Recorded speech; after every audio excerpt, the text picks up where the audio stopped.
안녕하세요. 오늘은 마이블로그 빌더에서 메타 태그 설정하는 방법을 알려드리겠습니다. 메타 태그 설정은 마치 식당 간판을 다는 것과 똑같습니다. 아무리 맛있는 음식을 준비해도 간판이 없다면 사람들이 그 가게가 무슨 집인지 알 수가 없겠죠. 간판에 김치찌개 전문점이라고 써 있어야 손님이 찾아오듯이 사이트도 키워드와 설명을 통해서 검색 엔진이 이 사이트는 지역 뉴스를 다루는 곳이구나 하고 인식할 수 있습니다. 그래서 이 설정은 단순한 장식이 아니라 손님을 불러들이는 가장 첫 단계인 겁니다.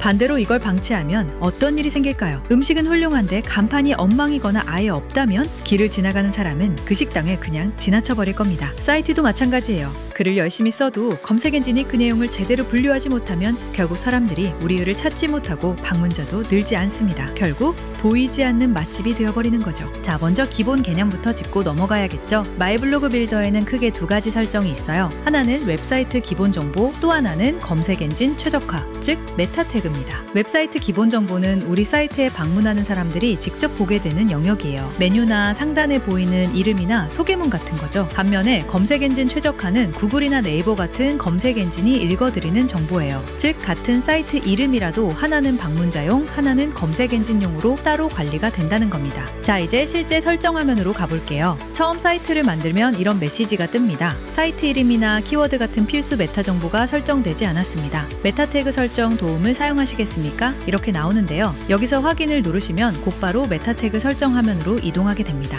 자, 이제 실제로 메타 태그 설정 도우미를 통해서 설정을 진행해 보겠습니다. 먼저 첫 번째 화면이에요. 여기서는 사이트의 기본 컨셉을 입력합니다. 도메인의 의미나 사이트의 목적, 주요 타겟 고객층, 그리고 글을 작성하려는 핵심 분야를 적어주시면 됩니다. 마지막으로 가장 중요한 핵심 키워드 몇 개를 입력하면 AI가 이 정보를 바탕으로 브랜드명을 추천해줍니다. 이제 두 번째 화면으로 넘어가 볼까요? AI가 방금 입력한 내용을 분석해서 여러 가지 사이트 이름 후보를 추천해줍니다. 여기서 마음에 드는 걸 선택해도 되고 아니면 직접 입력도 가능해요. 이번에는 제가 우리 동네 뉴스라는 이름을 직접 입력해 보겠습니다. 자, 그러면 세 번째 화면에서 자동으로 메타 태그가 생성됩니다. 보시는 것처럼 사이트 이름, 키워드, 태그, 그리고 설명까지 한 번에 정리돼서 나오죠. 이 상태에서 확인을 누르면 이 정보가 곧바로 SEO 메타 태그로 저장할 수 있게 준비가 됩니다. 마지막 네 번째 화면이에요. 여기서는 지금까지 입력된 내용이 실제 SEO 설정 화면에 자동으로 들어간 걸 확인할 수 있습니다. 사이트 제목, 키워드, 태그, 설명까지 모두 적용된 거죠. 이제 저장 버튼만 눌러주면 우리 사이트가 검색 엔진 최적화에 맞게 세팅이 완료됩니다.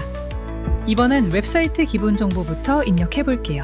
왼쪽 메뉴에서 환경 설정, 그리고 웹사이트 기본 설정으로 들어가시면 사이트 이름과 소개를 입력하는 칸이 있습니다. 예를 들어 사이트 이름은 우리 동네 뉴스라고 입력하고 소개는 이렇게 넣어주시면 돼요. 우리 동네와 커뮤니티의 각종 뉴스와 생활정보, 자치체 활동, 지역 축제, 공연 정보, 모임 정보를 소개합니다. 이렇게 간단하게 정리해 주시면 됩니다. 왜냐하면 이 부분은 방문자들이 직접 보는 곳이기 때문에 짧고 간결하게 하는 게 좋아요. 이제 중요한 부분, 바로 검색 엔진 최적화입니다. 여기는 구글이 보는 정보이기 때문에 조금 더 신경을 써야 돼요. 우선 사이트 제목에는 그냥 우리 동네 뉴스라고만 쓰지 마시고요. 예를 들면 이렇게 길게 잡으셔도 됩니다. 우리 동네 뉴스, 지역 생활 정보, 부동산, 축제, 커뮤니티, 이런 식으로 키워드를 좀 더 풍부하게 넣어주는 거죠. 그리고 키워드 입력란에는 우리가 노출되길 원하는 검색어들을 콤마로 구분해서 넣어주시면 돼요. 예를 들어 우리 동네 뉴스, 지역 뉴스, 부동산 뉴스, 생활 정보, 커뮤니티 정보, 이런 식으로요.